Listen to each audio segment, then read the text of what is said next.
Matthias, you're looking at this from a different vantage point. Perhaps I'll get you to build on that now. Yes. I think it's very interesting is to see how loneliness, to a certain extent, is a spontaneously emerging phenomenon. As Aaron mentioned, the use of technology plays a role. It's very highly correlated with use of technology. The more technology use, the more lonely people feel in a country, which is surprising, of course, because we always believe that technology connects us to each other. That's true at the level of the exchange of information, but it disconnects us. It disconnects us at the level of the resonating bond between humans.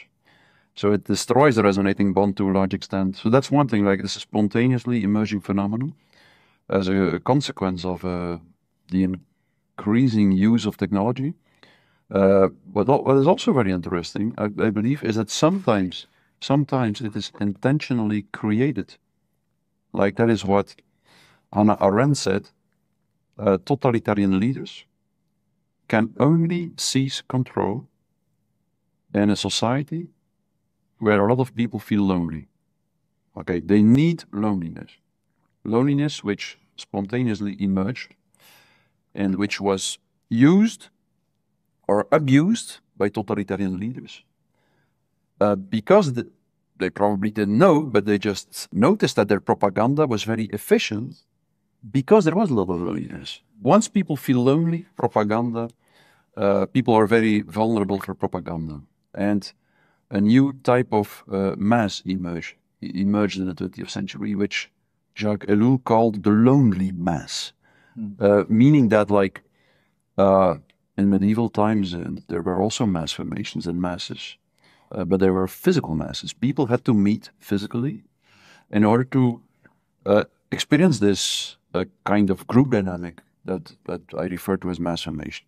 And so mass formation has always existed, but in the 20th century it became stronger because of the emergence of mass media and propaganda, but also because much more people felt lonely. And in this way the propaganda really kicked in, became very successful, and led to a new kind of mass, a lonely mass, where people did no longer have to meet physically to form a mass, but could form a mass while they were all sitting in a lonely state in their houses, because they were all infused by the same narratives through the mass media. And the interesting thing is the following. As soon as a totalitarian leader or a totalitarian system can use loneliness to seize control of the population, the first thing it will always do, according to Hannah Arendt, is replace loneliness by isolation.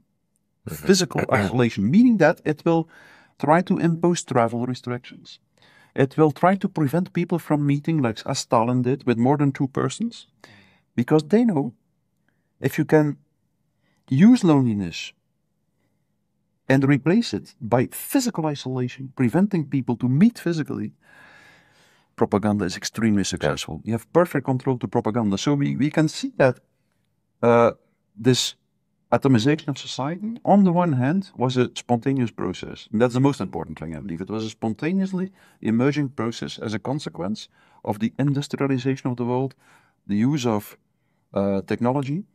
But it was also sometimes intentionally and artificially created by totalitarian leaders. And then there is this last thing that I would want to add to that.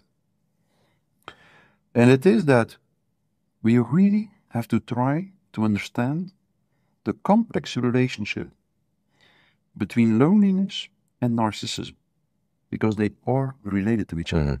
And that's the deepest psychological level. That's the root cause of the phenomenon of the emergence of loneliness in our society. Like, it's something that I will try to describe in a tangible way in my next book. Our modern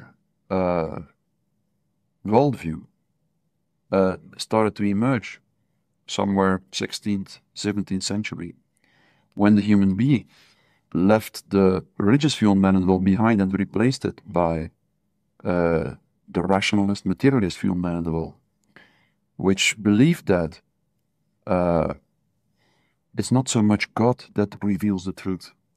We have to construct the truth ourselves by observing the world with our eyes and trying to understand the rational connections between the facts that we establish with our eyes. So that metaphysical revolution in which the religious view on man and the world was replaced by the materialist view on man and the world, basically it boiled down to this. The human gaze, the eyes, the focus changed.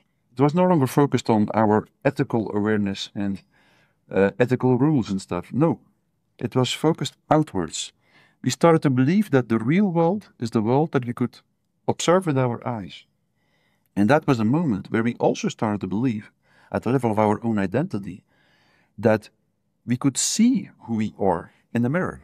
Yeah. We are our outer mirror image, our ideal image, and that at the same time, immediately, on the one hand, isolated the human being from other human beings, because in all human interactions, we were like a few percentages, but which was enough to have a substantial impact, more focused on our own ideal image, meaning that we couldn't see the image of the other anymore. We resonated less with the other because we were more focused on our own outer ideal image and our own ego, and that the ego is literally like a superficial shell of your own being. And if you invest a lot of psychological energy, if you focus your attention on your outer ideal image, you get disconnected from the other because you do not mirror the other's image anymore. And there is no spontaneous emergence of empathy anymore. So the human bond gets weaker, the real human bond. Yeah. And that at the same time explains, like, it's this rationalist view on man and the world at the same time led to isolation and narcissism. And I mean, you could see that in living color as young people are curating and airbrushing their ideal image and projecting it literally onto Instagram. And they can't experience the real being together with other people in spontaneous, convivial friendship and relationship. You know, young people going to a dance, and the whole purpose of the dance is to take pictures and post them. Otherwise, it's like it didn't happen, right? And another thing that happens in that context is that one's own interior life disappears. And so the possibility for real human friendship, intimacy, and connection that Mattias is describing also disappears, because it's one person's character armor, which is a psychoanalytic term that, you know, the analysts 100 years ago used to describe the narcissistic personality. It was characterized by this hardening, one person's character armor bumping up against another person's character armor in a society increasingly isolated and then characterized by conflict when people are together or are trying to connect. The other thing I'll say, just to riff on Mattias's comments about the rise of a kind of rationalism over really the last 500 years, is that the end point of that hyper-rationalist program or process can be seen, for example, in the philosophy of Karl Marx.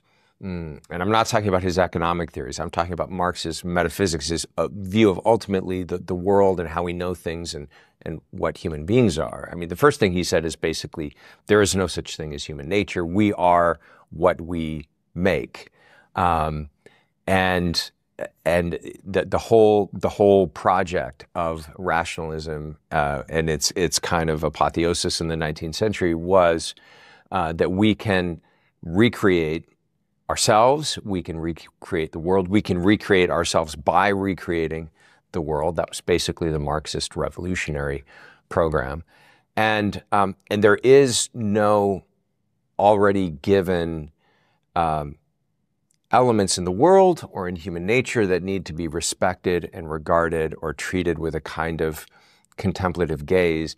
Everything needs to be subjected to our rationalist control. This leads to a top-down managerialist society of total control and totalizing surveillance. It leads to sort of extreme ideologies like transhumanism that begin from the premise that there is no such thing as human nature. We could just recreate ourselves and, become demigods or, bigger, faster, stronger through the use of, let's say, biotechnology or nanotechnology or other technological enhancements. And this program, I would argue, and Mattias, you could say if you disagree, ends up not being enhancing. It doesn't actually make us better. It certainly doesn't make us happier, as the deaths of despair are suggesting. It ends up being dehumanizing, because we aren't disembodied ghosts in a machine. We are not sort of reprogrammable software. We're human beings. We're embodied, enfleshed spirits, if you will, that need to attend to all those different levels of our humanity, and that need to connect with one another in real face-to-face bodily encounters where all of my senses are engaged in, and my memory and my imagination are engaged in a real encounter with another person. And these things are stripped away. And we're left with, one of our senses, the sense of sight or the sense of sound, that's kind of denuded by technology when we're just interacting over Zoom. And we don't have the physical presence of the other person, all the subtleties that go along with that. So we're in the process of creating this unreal world, and then trying to conform ourselves to a kind of virtual unreality that we were never built for. And that can only lead to unhappiness and misery and all kinds of downstream social problems.